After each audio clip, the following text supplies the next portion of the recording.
Fusi nuklir, solusi untuk ketidakstabilan energi umat manusia, kunci untuk perjalanan luar angkasa, seruan untuk seluruh umat manusia. Kabar baik bagi siapapun yang membayar tagihan listrik, dan ini katanya sudah tinggal sebentar lagi selama sekitar 75 tahun. Mudah untuk melihat mengapa teknologi ini begitu digembar-gemborkan, dan mengapa ini akan benar-benar mengubah hampir segalanya. Ilmu pengetahuan, ekonomi, lingkungan, daftarnya terus berlanjut.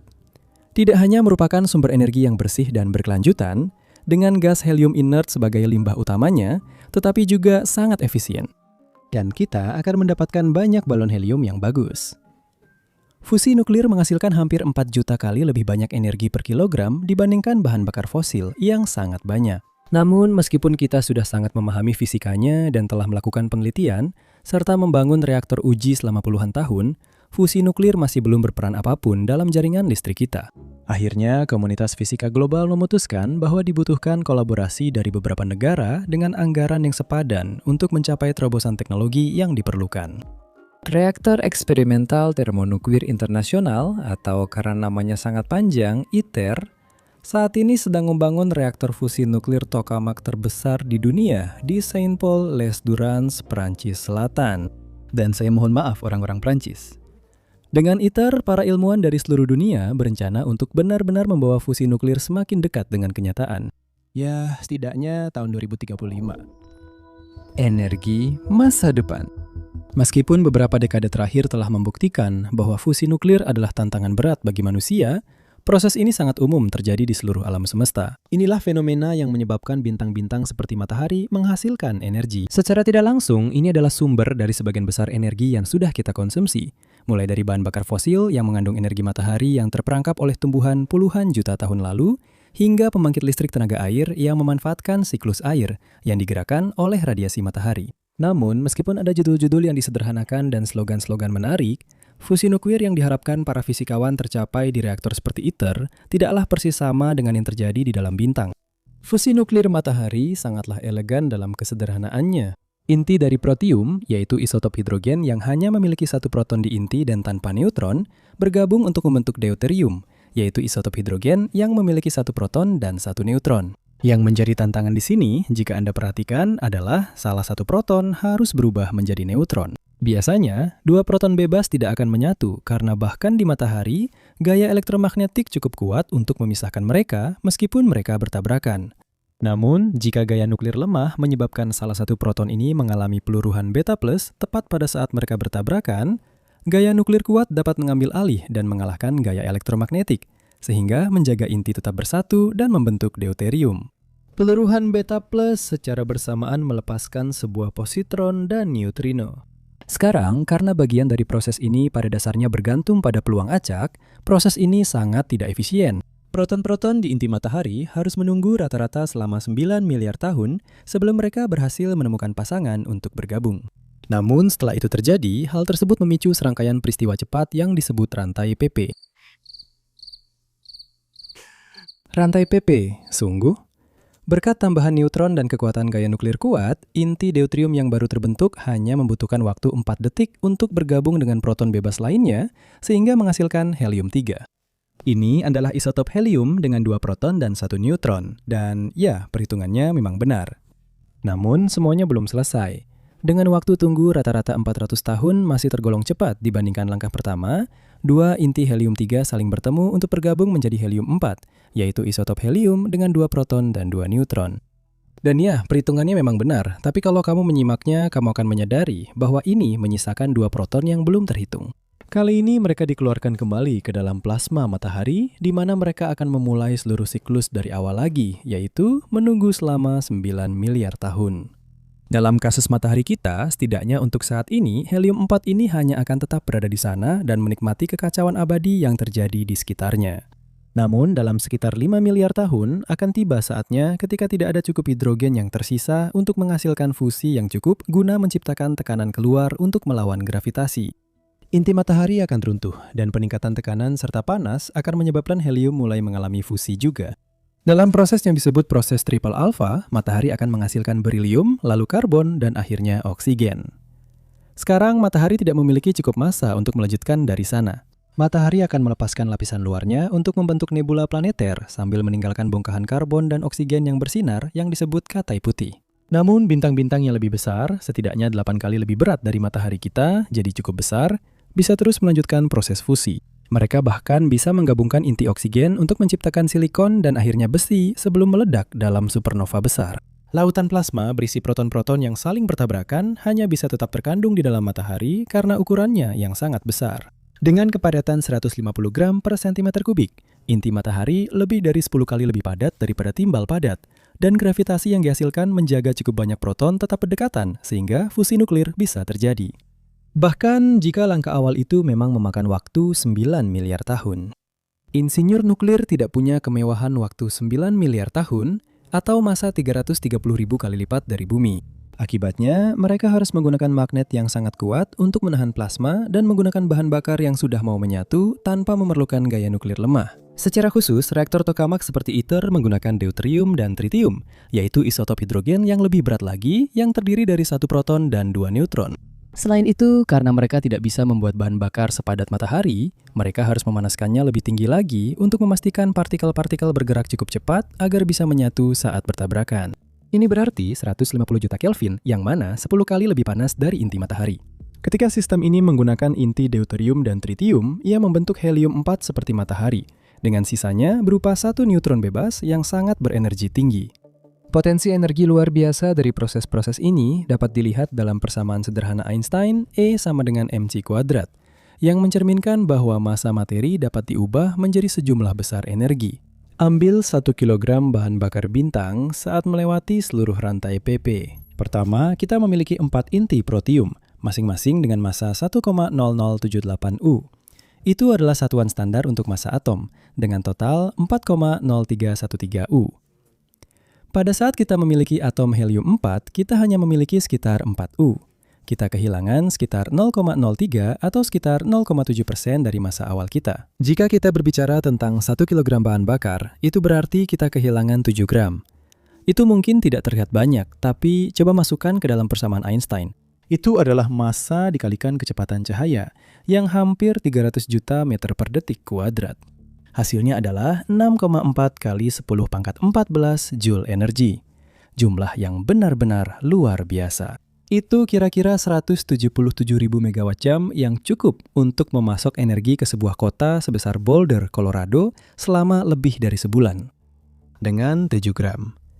Meskipun memiliki bahan bakar yang lebih efisien, tokamak seperti ITAS tidak menghasilkan energi sebanyak itu untuk setiap biaya yang dikeluarkan. Jika dihitung dengan perhitungan yang sama, Anda hanya mendapatkan sekitar 93.700 megawatt jam cukup untuk memasok listrik Boulder selama sekitar 3 minggu.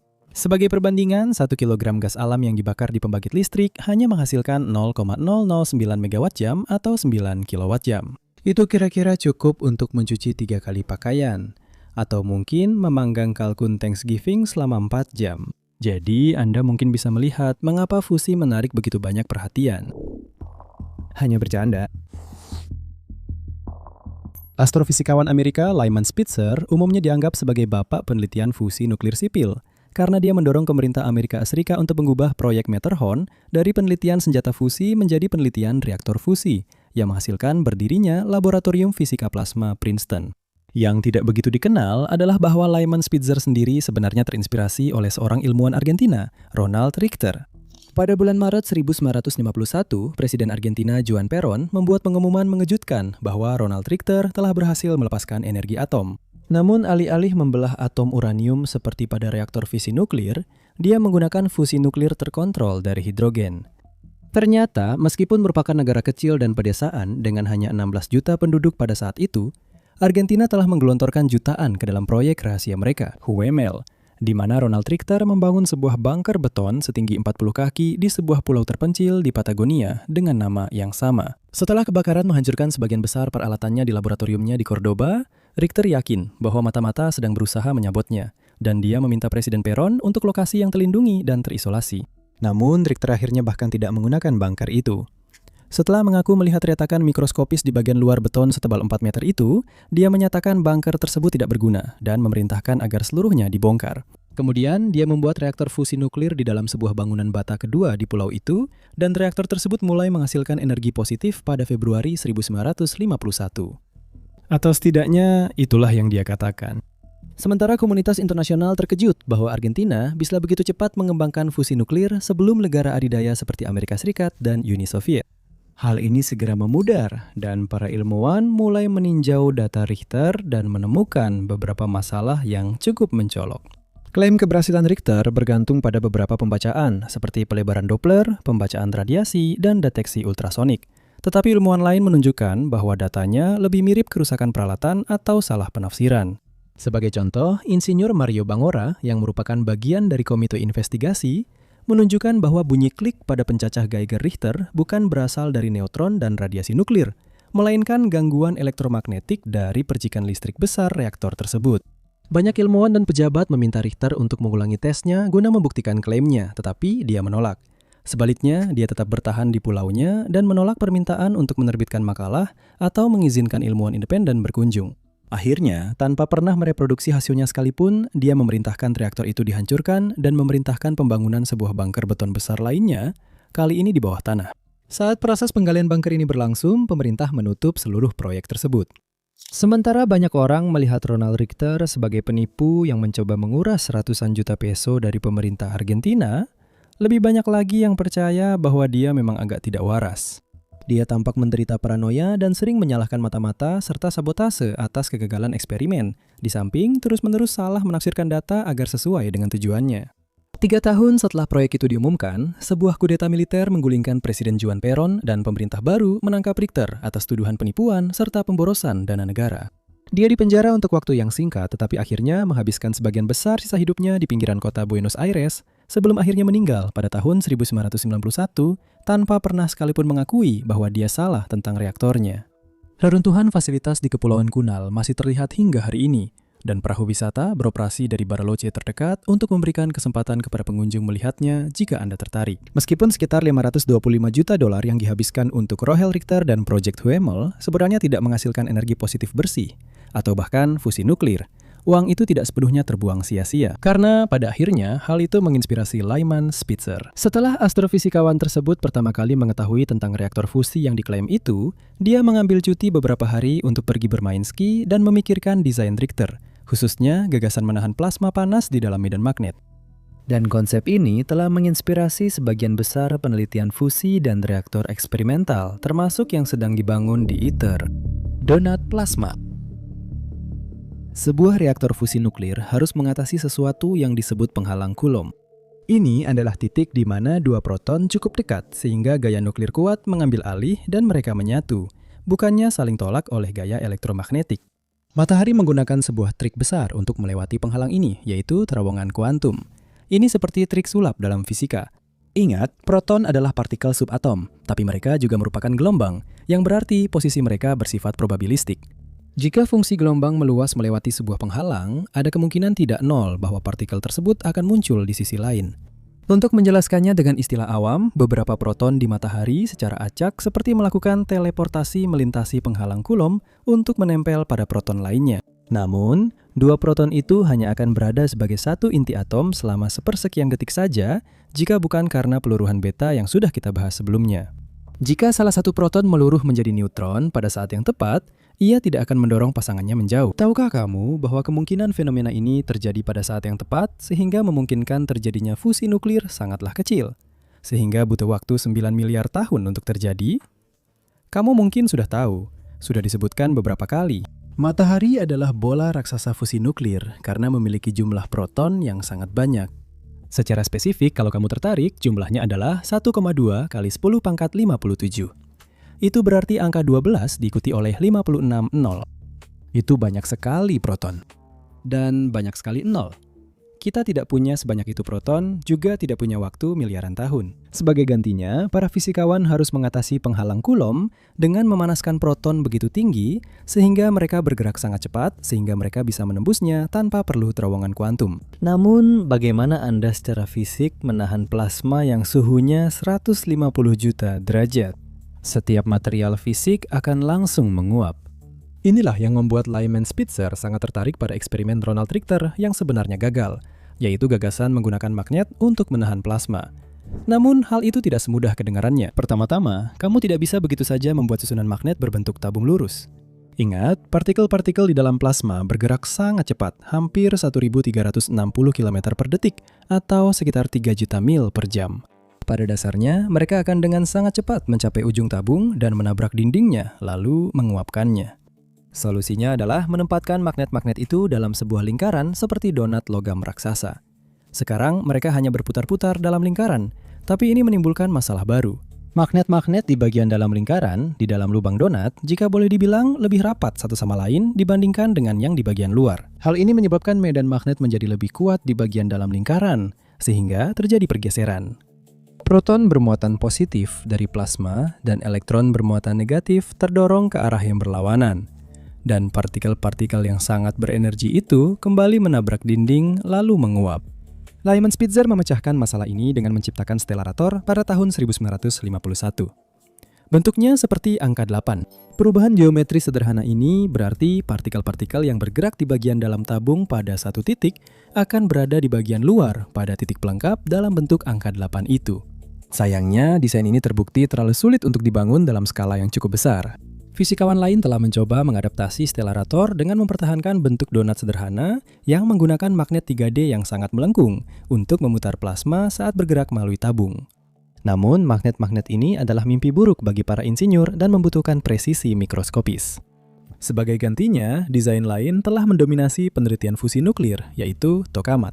Berasal dari akronim Rusia untuk toroid atau ruang dengan kumparan magnet, ini adalah penemuan Soviet yang dikreditkan kepada pemenang Nobel Andrei Sakharov dan Igor Tamm. Ironisnya, kedua fisikawan tersebut telah sepenuhnya mengembangkan rencana mereka untuk tokamak dengan kurungan magnetik. Dan mereka telah menyerahkannya ke tangan petinggi Soviet, yaitu Lavrenti Beria, yang mengawasi program penelitian nuklir Uni Soviet sebelum proyek Hoy-Molder-Bachel. Namun Beria tampaknya tidak tertarik dengan ide tersebut karena mereka tidak pernah menindaklanjutinya. Sampai akhirnya Ronald Richter menjadi berita utama.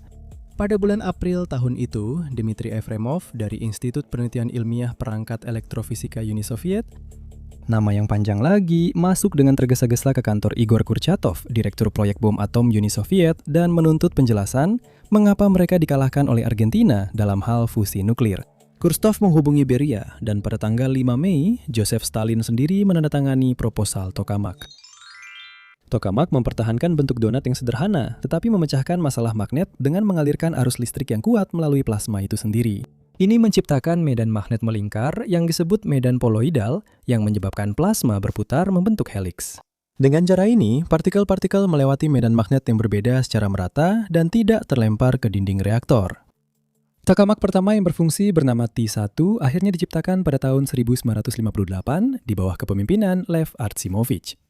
Pada tahun yang sama, Uni Soviet merilis banyak hasil penelitian fusi mereka di pertemuan kedua Atoms for Peace di Jenewa, memperkenalkan gagasan tersebut kepada para fisikawan barat. Ironisnya, desain tersebut justru sebagian besar diabaikan karena Uni Soviet belum mencapai hasil yang signifikan. Stellarator menjadi bintang utama dalam acara tersebut. Tokamak tetap menjadi terutama merupakan proyek Uni Soviet. Kemudian, pada tahun 1968, di Konferensi Energi Atom Internasional di Novosibirsk, Artsimovich mengumumkan bahwa tokamak T3 mereka telah mencapai suhu plasma 10 juta Kelvin dan berhasil menahannya selama lebih dari 10 milidetik. Sekarang, itu mungkin tampak tidak seberapa, tetapi itu jauh melampaui apapun yang telah dicapai oleh stellarator barat atau desain alternatif lainnya. Tentu saja, para ilmuwan di Amerika Serikat dan Eropa Barat bersikap skeptis, sama seperti mereka terhadap klaim Richter. Namun berbeda dengan Richter, Artsimovich tidak memiliki keraguan terhadap hasilnya dan mengundang tim yang terdiri dari 5 ilmuwan dari Laboratorium Culham di Inggris untuk mengunjungi Uni Soviet dan memverifikasi pekerjaan timnya.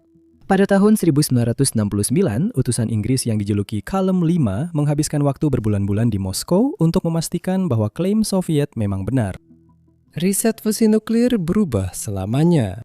Semua orang meninggalkan stellarator dan beralih ke tokamak yang hingga hari ini terus mendominasi pendanaan dan fokus industri. Sebagai contoh, di sektor swasta, Commonwealth Fusion Systems di Massachusetts saat ini memimpin pendanaan dengan $3 miliar.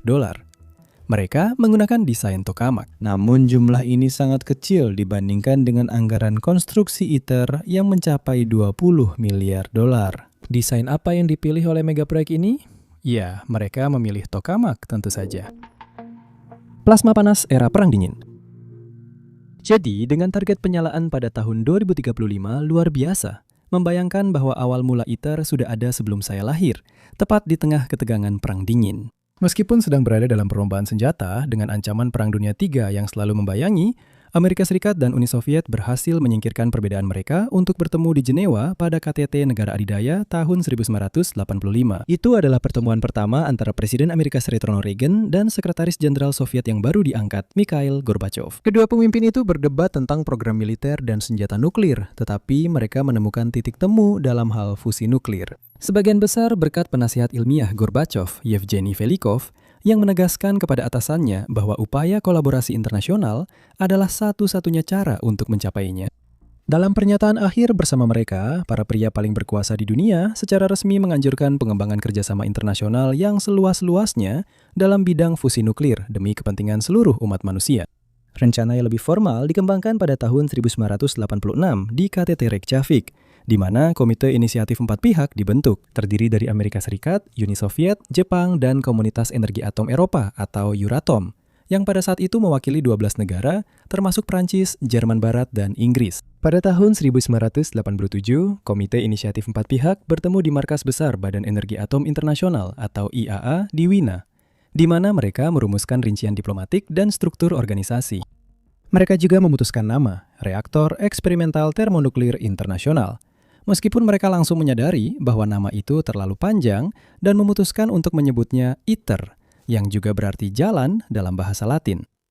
Akhirnya, pada tahun 1988 pekerjaan ilmiah yang sebenarnya dimulai. Sebuah tim yang terdiri dari sekitar 50 fisikawan dan insinyur dari keempat mitra bertemu di Institut Max Planck untuk fisika plasma di Garching, Jerman, yang saat itu masih Jerman Barat. Pada tahun 1990, mereka berhasil menyerahkan desain konseptual pertama mereka untuk reaktor uji, membuktikan sesuatu yang mungkin lebih penting daripada fisika dasar dari fusi nuklir itu sendiri. Mereka menunjukkan bahwa meskipun ada permusuhan yang intens antara beberapa negara peserta, para ilmuwan mereka dapat bersatu untuk berkolaborasi demi tujuan bersama bagi seluruh umat manusia. Kendala pertama.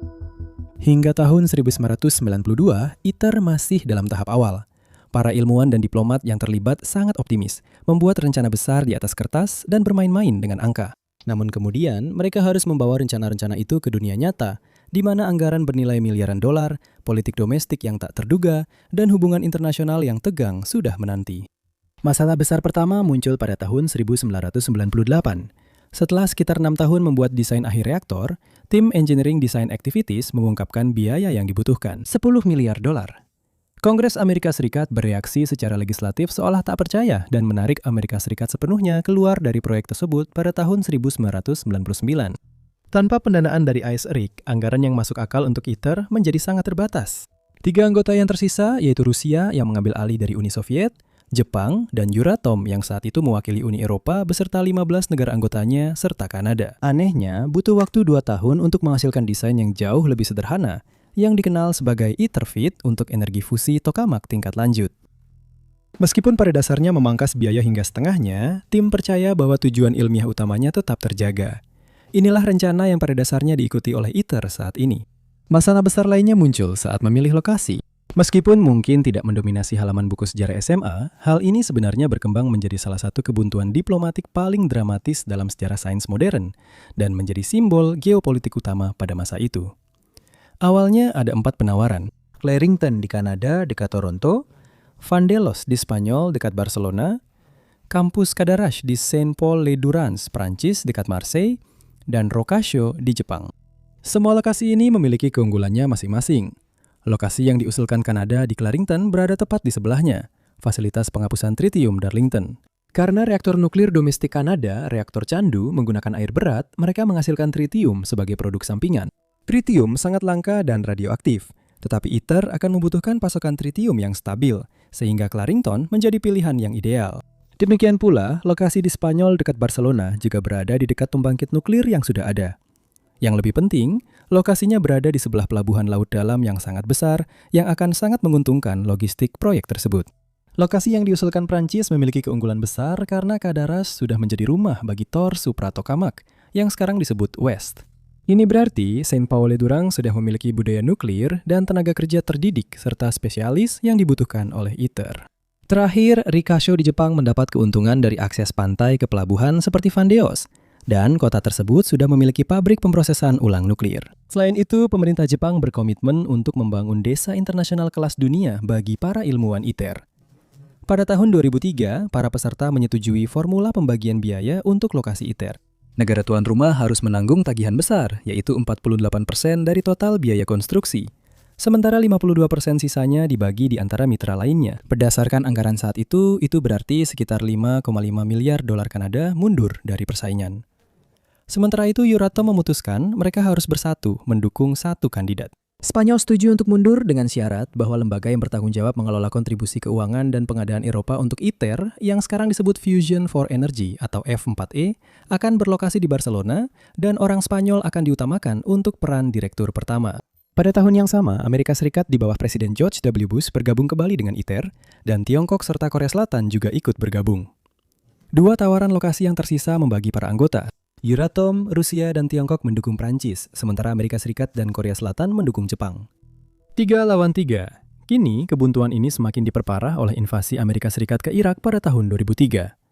Jepang mendukung invasi tersebut, sementara Prancis tidak. Para sejarawan umumnya sepakat bahwa Amerika Serikat begitu teguh mendukung pencalonan Jepang, setidaknya sebagian sebagai balasan politik terhadap Prancis. Negara-negara peserta tidak dapat mencapai kesepakatan selama hampir 2 tahun, dan ada kekhawatiran bahwa mereka harus terbagi menjadi 2 proyek yang saling bersaing. Akhirnya, pada tahun 2005, para diplomat Eropa dan Jepang berhasil merundingkan kesepakatan pendekatan yang lebih luas. Jepang setuju untuk mundur dan membiarkan ITER dibangun di Prancis sebagai imbalan atas konsesi besar-besaran. Pertama, kontribusi yang diwajibkan untuk Jepang ditetapkan hanya sebesar 10% dari total biaya konstruksi. Tetapi mereka akan menerima 20% dari kontrak manufaktur berteknologi tinggi. Selain itu, mereka dijamin mendapatkan 20% dari posisi staf peneliti. Dan yang tak kalah penting, Euratom akan memberikan subsidi besar-besaran untuk pusat penelitian fusi paralel di Jepang, termasuk peningkatan tokamak Jepang yang sudah ada yang disebut JT60SA, dan membangun fasilitas iradiasi material fusi internasional untuk menguji material bagi reaktor komersial di masa depan. Dengan hambatan besar ini berhasil diatasi, 7 peserta megaprojects India bergabung pada akhir 2005, bertemu di Istana Élysée di Paris pada tahun 2006, dan secara resmi menandatangani perjanjian ITER. Peletakan batu pertama. Bulldozer mulai membersihkan lokasi untuk ITER pada tahun 2007. Dengan luas sekitar 42 hektar atau lebih dari 100.000 ekar, mereka menggali jutaan meter kubik batuan untuk menciptakan sebuah platform datar yang sangat besar. Mungkin bagian yang paling mengesankan dari konstruksi fasilitas ini adalah langkah-langkah anti-seismik. Karena ITER adalah situs nuklir, fasilitas ini harus mampu bertahan dari gempa bumi. Ini berarti mereka harus menggali lubang yang cukup besar untuk menampung bangunan utama kompleks tokamak beserta dinding penahan beton bertulang, sehingga ukurannya sekitar 130 meter panjang dan 90 meter lebar atau 425 kali 395 kaki. Di dasar lubang tersebut, para pekerja memasang 493 kolom isolasi seismik. Masing-masing kolom ini dilengkapi dengan bantalan khusus yang terbuat dari karet dan baja. Seluruh kompleks tokamak yang beratnya sekitar 400.000 ton, lebih berat dari Empire State Building omong-omong, berdiri di atas bantalan-bantalan ini. Ini pada dasarnya mengisolasi bangunan dari tanah di bawahnya, menjaga agar tetap stabil jika terjadi pergerakan tanah. Sementara pembangunan fasilitasnya berjalan relatif lancar, pembangunan reaktor utamanya ternyata jauh lebih sulit. Alih-alih meminta negara anggota hanya menulis cek kepada seseorang di Prancis, perjanjian ITER membuat sekitar 90% proyek ini didanai melalui kontribusi dalam bentuk barang dan jasa. Dengan kata lain, Amerika Serikat tidak memberikan ITA $1 juta untuk membeli sebuah microchip khusus misalnya. Sebaliknya, Amerika Serikat memproduksi microchip tersebut dan kemudian mengirimkannya ke Qataras. Hal ini menimbulkan masalah yang jelas. Bagaimana semua bagian ini bisa bekerja bersama-sama? Mengelola kompatibilitas dan toleransi di antara budaya dan bahasa yang sangat berbeda, belum lagi zona waktu, sangatlah sulit, setidaknya bisa dibilang begitu. Pada tahun 2013, ITA berada dalam masalah serius. Sebuah penilaian manajemen independen yang dipimpin oleh William Maddia menghasilkan laporan pedas yang menunjukkan kurangnya kepemimpinan terpusat, struktur pengambilan keputusan yang buruk, dan yang paling penting, gesekan serta saling menyalahkan antara ITER dan negara anggota, lembaga nasional, serta perusahaan-perusahaan yang membangun bagian-bagiannya. Selain itu, biaya terus melonjak, dengan proyeksi internal mendekati angka 20 miliar dolar. Negara-negara peserta mulai merasa frustrasi, terutama Amerika Serikat, dan Kongres mengancam akan menarik diri lagi. Untungnya, Bernard Digo, mantan Kepala Komisi Energi Alternatif dan Energi Atom Prancis, datang menyelamatkan pada tahun 2015. Dengan menggunakan kekuasaan eksekutif yang luas, ia sepenuhnya merombak struktur manajemen, mengintegrasikan tim pusat dengan lebih baik bersama lembaga negara anggota terkait, dan menetapkan jadwal dasar yang baru. Manajemennya secara luas diakui telah menyelamatkan ITA dari kehancuran. Dengan filosofi manajemen yang baru dan lebih baik, sistem pendanaan dalam bentuk barang dan jasa benar-benar mulai menghasilkan beberapa hal yang cukup keren. Sebagai contoh, India memproduksi kriostat. Dengan ukuran 30 x 30 meter atau 100 x 100 kaki, ini adalah wadah vakum tinggi terbesar yang pernah dibuat dan membungkus seluruh reaktor untuk menjaga magnet tetap super dingin. Demikian pula, Eropa dan Jepang telah memproduksi kumparan medan toroidal, magnet superkonduktor berbentuk D yang sangat besar dengan berat lebih dari 300 ton masing-masing, dan harus didinginkan hingga minus 269 derajat Celcius atau minus 450 derajat Fahrenheit. Lebih dingin dari sisi gelap bulan. Fakta menarik. Sementara itu, General Atomics di California sedang membangun solenoid sentral atau CS. Ini adalah kumparan induksi utama dari tokamak yang menggerakkan arus listrik di plasma, berfungsi sebagai detak jantung reaktor. Menggunakan kabel superkonduktor neobium tin sepanjang 43 km atau 27 mil, alat ini setinggi 5 lantai dan beratnya 1000 ton. Yang lebih penting, alat ini menghasilkan hingga 15 juta ampere arus listrik. Begitu besar sehingga medan magnetnya bisa mengangkat kapal induk keluar dari air. Astaga. 5 dari 6 modul sudah dipasang di fasilitas ITER. Ngomong-ngomong soal pemasangan, ini adalah hambatan lain bagi keberhasilan ITER. Semua bagian itu memang sangat keren, beberapa di antaranya bahkan benar-benar dingin. Tapi semuanya harus sampai ke selatan Prancis, entah bagaimana caranya. Bahkan setelah dikirim ke pelabuhan Mediterania, Fos-sur-Mer, bagian-bagian itu masih harus menempuh perjalanan lebih dari 100 km atau 60 mil ke Cadarache. Untuk memfasilitasi hal ini, Prancis menghabiskan lebih dari 100 juta euro untuk membuat rute ITER. Ini termasuk memodifikasi jalan yang sudah ada, memperkuat jembatan, dan membangun jalan lingkar di sekitar kota-kota. Mereka kemudian mengontrak perusahaan logistik Daha untuk mengoperasikan transporter modular yang digerakkan sendiri atau SPMT untuk membawa bagian-bagian yang sangat berat ke lokasi pembangunan. Ini adalah keajaiban rekayasa tersendiri. Mereka sepenuhnya dikendalikan dari jarak jauh, kendaraan pengangkut berat yang dapat disatukan untuk membuat platform khusus yang mampu menahan peralatan industri berukuran besar. Mulai tahun 2015, SPMT raksasa ini mulai merayap di pedesaan Prancis seperti ulat yang membawa komponen reaktor nuklir seberat hingga 800 ton. Pada tahun 2016, fasilitas itu sendiri telah selesai dibangun dan derek perakitan overhead raksasa dipasang untuk merakit tokamak. Patokan baru. Perakitan reaktor tokamak terus berjalan sepanjang awal tahun 2020-an dengan pengiriman komponen yang tiba secara teratur, bahkan meskipun ada pandemi COVID-19. Kemudian pada akhir 2022 dan 2023, para insinyur menemukan cacat besar dalam konstruksi. Pertama, terdapat ketidaksesuaian dimensi pada sambungan bevel yang dilas di sektor bejana vakum. Pada dasarnya, potongan logam raksasa dari reaktor itu tidak bisa disatukan karena tepinya tidak cocok. Dengan diameter luar lebih dari 19 meter atau 62 kaki dan berat lebih dari 5.000 ton, bejana vakum, yaitu ruang inti dari tokamak, terlalu besar untuk dibuat dalam satu bagian. Sebaliknya, bejana itu diproduksi dalam 9 sektor di berbagai pabrik di seluruh dunia dan dikirim ke Prancis. Ketika semuanya sampai di sana, para insinyur menemukan bahwa mereka memang sejajar dengan benar. Selanjutnya, mereka menemukan retakan korosi akibat tegangan pada pipa pendingin pelindung termal. ITER menggunakan pelindung termal berlapis perak untuk melindungi magnet, yang harus dijaga tetap sangat dingin, dari plasma, yang harus dijaga tetap sangat panas. Pelindung tersebut dilapisi dengan jaringan pipa yang terus-menerus memompa gas helium superdingin melintasinya. Tekanan dari konstruksi dan bahan kimia dari proses manufaktur tampaknya menyebabkan retakan mikroskopis pada pipa-pipa ini, yang dapat menyebabkan pelindung termal gagal berfungsi dan merusak magnet.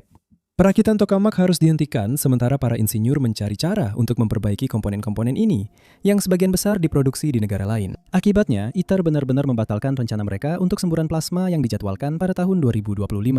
Pada kenyataannya, ini sebenarnya lebih seperti aksi publisitas saja. Reaktornya masih belum lengkap, tetapi kilatan singkat plasma hidrogen berenergi rendah akan membuktikan bahwa magnetnya berfungsi dan bejana vakumnya tidak akan rusak. Dengan kata lain, sekadar pembuktian konsep singkat, meskipun sebenarnya tidak memiliki nilai ilmiah apapun. Untuk menebus waktu yang hilang, ITER sekarang memutuskan untuk melewati langkah ini sepenuhnya dan langsung menantikan dimulainya operasi penelitian atau SRO pada tahun 2034, diikuti dengan operasi fusi deuterium-deuterium yang sebenarnya pada tahun 2035. Itu termasuk sebuah tokamak lengkap dengan semua komponennya di dalam. Seiring waktu, reaktor akan perlahan beralih ke fusi deuterium-tritium penuh yang saat ini dijadwalkan pada tahun 2039. Selain itu, bersamaan dengan jadwal acuan baru ini, ITER memutuskan untuk meningkatkan material dinding bagian dalam tokamak yang harus menghadapi plasma CpH2 yang ganas. Awalnya, para insinyur berencana melapisi reaktor dengan berilium yang lebih ringan dan lebih mudah dikerjakan dibandingkan alternatif lainnya. Namun, berilium cepat terkikis di bawah kondisi ekstrim penahanan plasma. Jadi, mereka tahu bahwa mereka harus mencabut dan menggantinya pada suatu saat. Sekarang, mereka akan melapisi dinding bagian dalam dengan tungsten sejak awal. Dengan titik leleh tertinggi dari semua logam, tungsten pada akhirnya adalah bahan yang harus digunakan oleh pembangkit listrik fusi komersial yang sebenarnya. Tungsten lebih berat dan lebih sulit untuk dikerjakan dibandingkan berilium, tetapi berfokus pada material ini akan menghemat waktu dan uang dalam jangka panjang.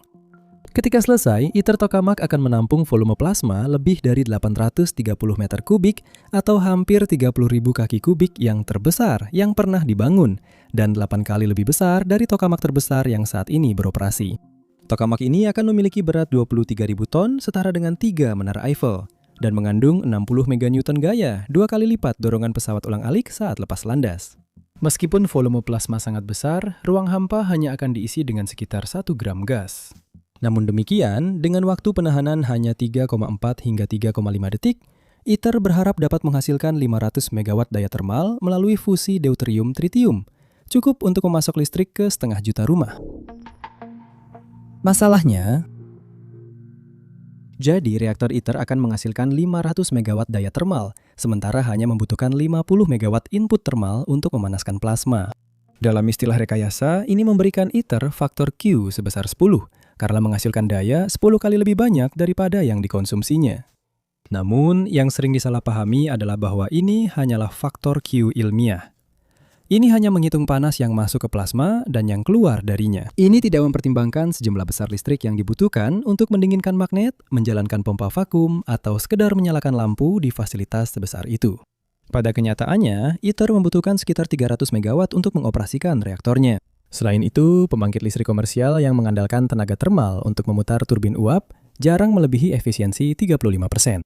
Dengan kata lain, mereka hanya akan menghasilkan sekitar 175 megawatt dari 500 megawatt yang dihasilkan ITER. Jika Anda menghitungnya, Anda akan melihat bahwa untuk produksi listrik sebenarnya, ITER mengalami kerugian bersih. Dan inilah titik kebingungan utama, masalah terbesar dari seluruh megaproyek ini. ITER sepenuhnya bersifat eksperimental. Proyek ini sama sekali tidak dimaksudkan untuk menghasilkan listrik untuk disalurkan ke jaringan. Tidak ada turbin uap atau tempat untuk meletakkannya, bahkan jika mereka menginginkannya. Sebagai gantinya, ITER berfungsi sebagai lahan uji ilmiah dan rekayasa untuk berbagai konsep yang akan diperlukan bagi pembangkit listrik komersial di masa depan. ITER berharap dapat mengembangkan swasembada tritium. Karena isotop hidrogen sangat langka dan mahal, para insinyur ingin memasang modul selimut uji atau TBM, yaitu segmen dinding yang dilapisi litium. Ketika sebuah neutron keluar dari plasma dan menabrak atom litium, inti litium tersebut pecah menjadi tritium dan helium, sehingga menghasilkan tritium langsung di dalam reaktor itu sendiri. Selain itu, ITER ingin menstabilkan plasma mereka hingga reaksi fusi dapat mempertahankan panasnya sendiri. Hal itu akan sangat mengurangi kebutuhan daya dari luar. Terakhir, ITER akan memelopori robot-robot canggih yang diperlukan untuk merawat tokamak, karena manusia tidak akan bisa melakukan banyak hal di dalam ruang yang sangat radioaktif itu. Tapi jangan khawatir, ini bukan hanya teori saja. ITER punya rencana lanjutan praktis untuk menghasilkan listrik yang bisa digunakan, yang disebut demo atau pembangkit listrik demonstrasi. Alih-alih satu reaktor saja, setiap negara anggota yang berpartisipasi dalam ITER akan membawa pelajaran yang didapat di Kadaras ke negara mereka masing-masing untuk membangun prototipe demo mereka sendiri. Sebagai contoh, EU demo milik Eropa, K demo milik Korea Selatan, dan JA demo milik Jepang sudah mulai dirancang. Sederhananya, prototip demo ini akan menghubungkan reaktor fusi seperti milik ITER ke turbin uap untuk menghasilkan listrik bagi jaringan listrik. Untuk melakukan ini, mereka harus memiliki operasi plasma kontinu dalam keadaan stabil, bukan hanya pulsa seperti ITER. Mereka harus memiliki siklus bahan bakar tertutup dan memproduksi 100% bahan bakar tritium mereka sendiri tanpa perlu mengimpor dari luar. Namun yang paling penting, demo-demo tersebut harus memiliki Q rekayasa lebih dari satu. mereka harus menghasilkan lebih banyak daya dalam bentuk listrik yang disalurkan ke jaringan daripada yang mereka konsumsi untuk beroperasi. Dan itu adalah tantangan besar. Karena reaktor demo sepenuhnya bergantung pada data dan wawasan rekayasa dari ITER, sebagian besar negara tidak berencana untuk merampungkan desain mereka sampai akhir tahun 2030-an. Itu berarti konstruksi tidak akan dimulai sampai tahun 2040-an. Dan produksi energi yang sebenarnya baru diperkirakan paling cepat pada tahun 2050-an. Jadi, ITER adalah kolaborasi ilmiah internasional terbesar dalam sejarah. Tapi proyek ini tidak akan menghasilkan 1 watt pun listrik untuk mengisi daya ponsel. Namun itu tidak berarti bahwa proyek ini bukanlah mega proyek luar biasa yang membutuhkan miliaran dolar, keahlian ilmiah mutakhir, dan yang paling penting, kerjasama diplomatik dan politik pada tingkat yang jarang terlihat. Kontribusinya terhadap ilmu fusi sudah sangat besar dan akan terus berlanjut di masa depan. Begitu besar sehingga jika semuanya berjalan sesuai rencana, riset yang dilakukan tim ITER mungkin akhirnya akan mewujudkan tenaga fusi bagi umat manusia, 1 abad setelah perlombaan global dimulai. Terima kasih telah menonton.